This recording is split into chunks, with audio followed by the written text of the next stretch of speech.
live and direct from anywhere in the world. It's The Kelley Show with Dr. Kelley Mondesire. Hello, everyone, and welcome to The Kelley Show, real people with real stories in real time. And I am Dr. Kelley Mondesire, your host. And today's fun fact about me is my great-great-grandmother on my Italian side, yes, I am half Italian, was a contessa. So you'll have to stay tuned for a future episode where I'll tell you the story of how Contessa Kelley and her relatives came to the United States. But for now, I have a very, very special guest, and you folks are in for a treat today because my dear friend, Ms. Maura Clare, I call her the Queen of Poitin. She is located in Connecticut, the United States, and she is the founder and creator of Smuggling Nun Poitin. And Maura, come on down, come into the studio. Good to see you. Thank you so much for having me. It's great to see you, my friend. Well, it's a pleasure to have you today. And Maura, I know you several years now from the IBO New York, which is the Irish Business Organization of New York. And Maura, you are on the board of directors of the IBO New York and also the Irish Network USA. So welcome to the show. And tell everyone, what is poitin?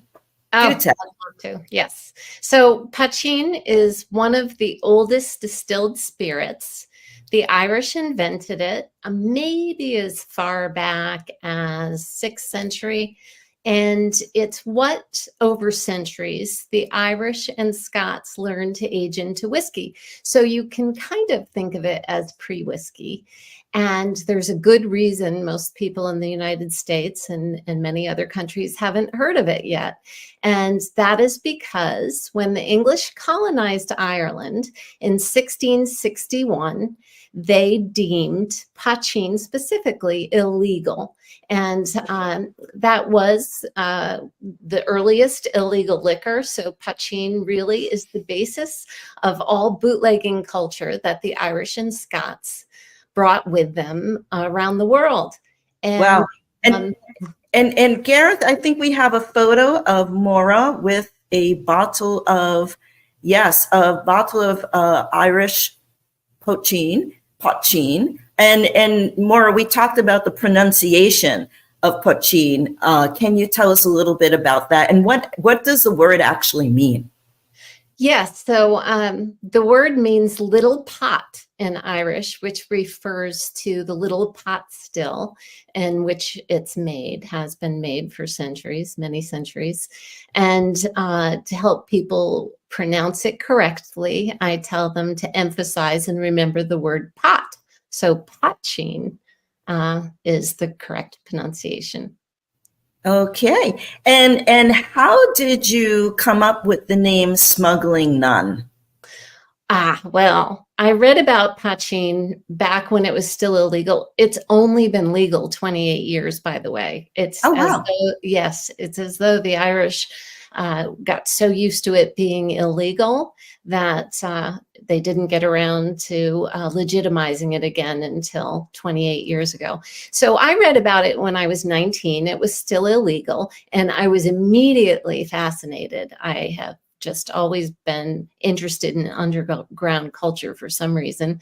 And I was dying to try it. We happened to have a cousin from Ireland who was a nun, and she knew of my obsession and smuggled some to me in a holy water bottle. And oh my God. Yes, the brand is named after Sister Mary. And we have a photo of Sister Mary, the smuggling nun, right? That's right, yes. Oh, that's there she is. That's the original Sister Mary. That's right. With wow. Some family members, yes, at my grandmother's house. And where are you in that photo? I'm a gleam in my parents' eyes. Oh. Yes. So. Oh my. Well, if we could go back to the photo that just came up. Yeah, this is great. This is the packaging. And is that the Mona Lisa as a nun? It is. And what's interesting about that, I knew that I needed an image of a nun to associate with the brand. And I didn't want anything too cartoony. I had meanwhile started doing smugglingnun.com a lot in my marketing. And I thought, who is smug in a positive way? And that's when the Mona Lisa occurred to me. After we started using that image, I actually found out that the Mona Lisa became a nun late in life after her husband died. Ah, how about that? Wow. That's okay. So now I know why it's the Mona Lisa in a habit. Very, very cool. Very cool. So tell me about the formula. Where did you get the formula from? How it's made? Do educate us. Well, since the Irish legalized it 28 years ago, I've kind of kept an eye on the category's development. And I'd say about 14 years ago, it occurred to me, gee, I could learn to make that. And I reached out to everyone I could think of who was in Ireland or had some connection to Ireland to try and find someone willing to teach me, because the Irish are still very secretive about poitín recipes and techniques. So it took me about a year. A friend of a friend's brother-in-law had a cousin who was a retired bootlegger in the glens of Antrim. And I met with him. He shared his recipe, and I spoke with him subsequently a few times to get additional pointers. And the picture of me with the donkey there is actually on that farm. After I learned the recipe and was practicing it a little bit, I learned that this gentleman's father had been a bootlegger also. And he... Is that who's in the photo? Actually, the person I learned from, his father distilled with the person in the photo. This is Mick McElhatton, also from the glens of Antrim, who was distilling in the early 20th century. And his liquid became very famous in the area, so famous that a song was written about him. The name of the song is Michael McElhatton, and it celebrates his poitín as being the finest in the land. So that really is the origin of my recipe. No wonder it tastes so good. Ooh, do continue. What's next? Well, so I practiced my art and then our craft. And during the pandemic, I decided to go all in with the brands.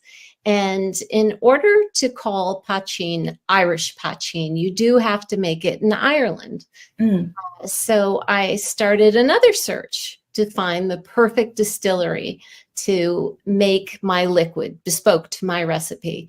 And it was a matter of finding a distillery that is not too large, that this project would not merit their attention, and not too small to be able to handle the task.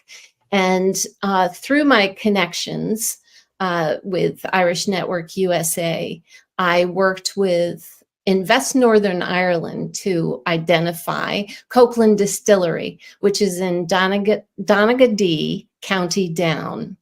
And we have a wonderful partnership. We worked together through the pandemic to develop the liquid to scale up for production. And we sent samples to each other through the mail. And after, about a year and a half, I finally received a container load. And of course, meanwhile, I was working on designing the packaging and so on.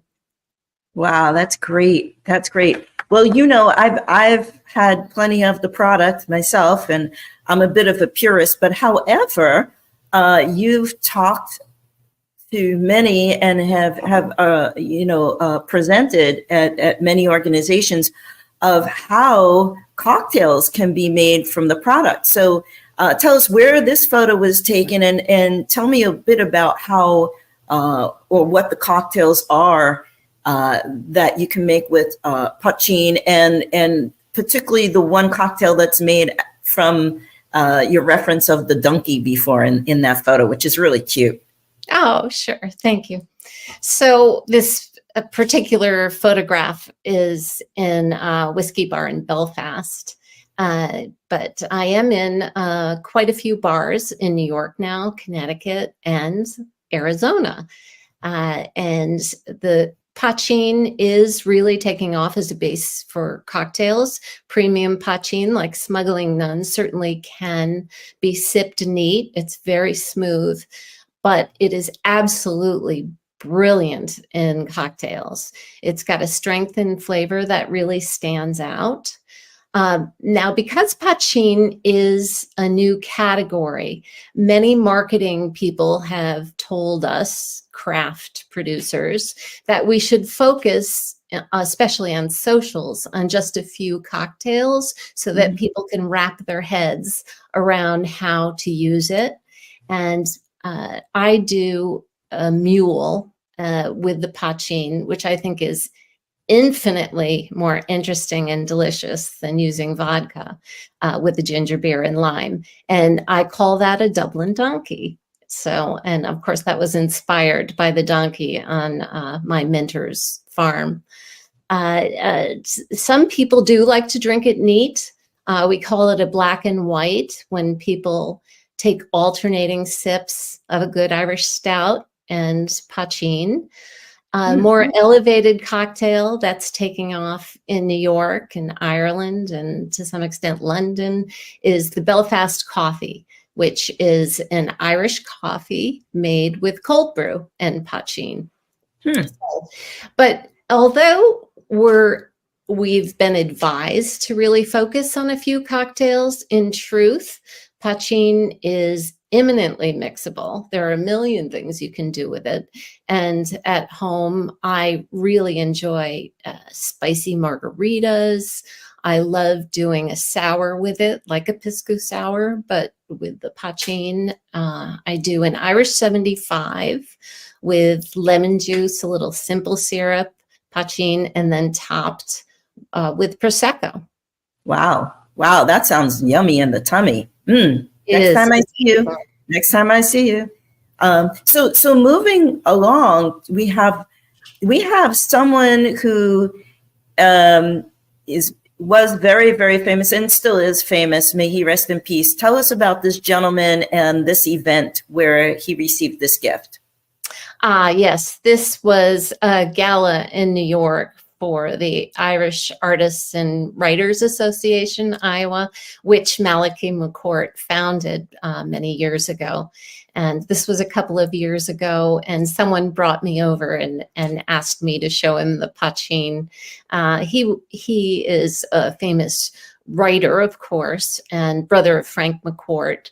He was well known for being in the liquor industry, the bar industry in New York.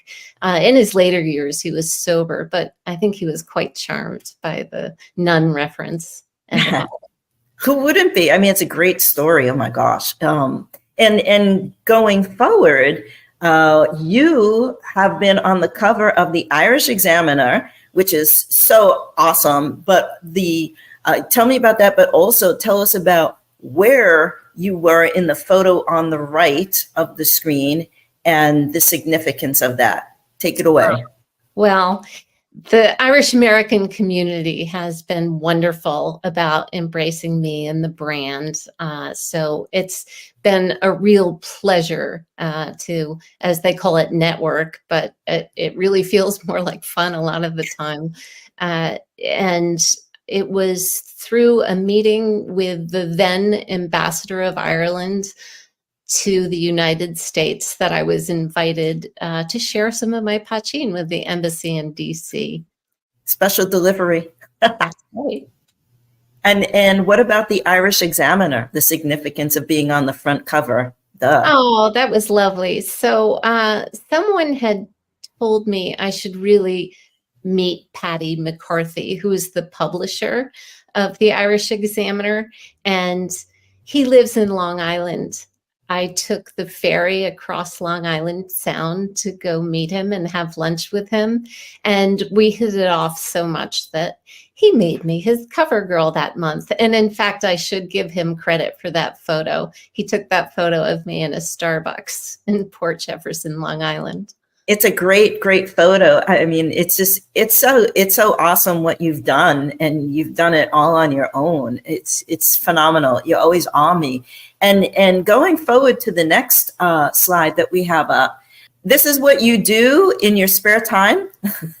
Well, the thing is, I talked about networking, connecting with the Irish American community. I don't know so much that it's my spare time. I guess in some ways I don't have great boundaries because my work is my pleasure. So on the left, I'm attending an event at Mary O's famous Irish pub in the East Village of New York. And that happens to be a Christmas party. And they raffled off a bottle of the Smuggling Nun. And she was one of the first bars that I was in. Mary O took it in. And there's a small group of Smuggling Nun fans that has formed there. They come together and sip poitin together. Maura, so can you tell me what's going on in the slide on the right? Do tell. Well, I guess so. That represents my involvement with the Greater New Haven St. Patrick's Day Parade. And in that particular parade, I was carrying the flag of Ulster. I was with the 4 provinces. We had flags for each province. And I was delighted to be carrying the flag of Ulster, as part of my family is from that province. Wow. And my producer and editor, Mr. Gareth Wax, he's known as Many Purple Hats. I know he's going to try to scoff that one off of you. He actually knew what date that hat came from. So beware if he ever gets to Connecticut. Hang on to your hat. I have to get you down south here. You know, I'm in the Savannah area, and I've got to get you down here to some of these bars down here. I know that's complicated, but, you know, just keep us Southerners in mind, because we've got a huge Irish population down here that I'm sure would be a great market for you. But leading to my next question is, okay, is this where anyone who would like to learn more about your product, Smuggling Nun, or purchase it, is this where they would go to contact you? Absolutely, that's right. And you can actually order online, ship to 40 states in the United States. And there's also a list of liquor stores and bars where Smuggling Nun is positioned. Wonderful, wonderful. Well, last question. As you know, the tradition on the Kelley Show is our guests posed this question. If you could name one person, place, thing, or experience that you're grateful or thankful for, who or what would it be? Do tell. Well, during the pandemic, when I was getting ready to launch my brand, I realized that I needed to move back to Connecticut and be halfway between New York and Boston. And this was a return to the area I grew up in. And the day I decided to move back to Connecticut, I was reintroduced to a fella I dated when I was 16 years old, David. And we've been together since then, 4 years. And I had been single, although I dated occasionally. I'd been single for 2 decades before David and I were reintroduced. And he has just changed my life so much and been such a great support in every way, especially including the business. Oh, that's great. And I've met him. He's a really nice guy. He's a really great fellow. And shout out. Hey, David. So thank you so much for being on the show. I miss you. I miss my Irish people in New York, but I'm building some new relationships down here. But now I have a big house, so everybody can come and and visit me. And I hope you'll come and visit me and bring a bottle of two, and we'll share some good stories. But for now, thank you once again, Maura Clare. I call her Queen of Poitin, but she is the creator, founder, and mastermind of the Smuggling Nun. So thank you so much for being on the show. And people, if you would like to be a guest on The Kelley Show, please write into Kelley@thekellyshow.com and stay tuned for our next episode, because once again, it's a secret. The guest has an incredible story to share with us. So that's it for now. Thank you so much. See you soon. Gareth, take it away.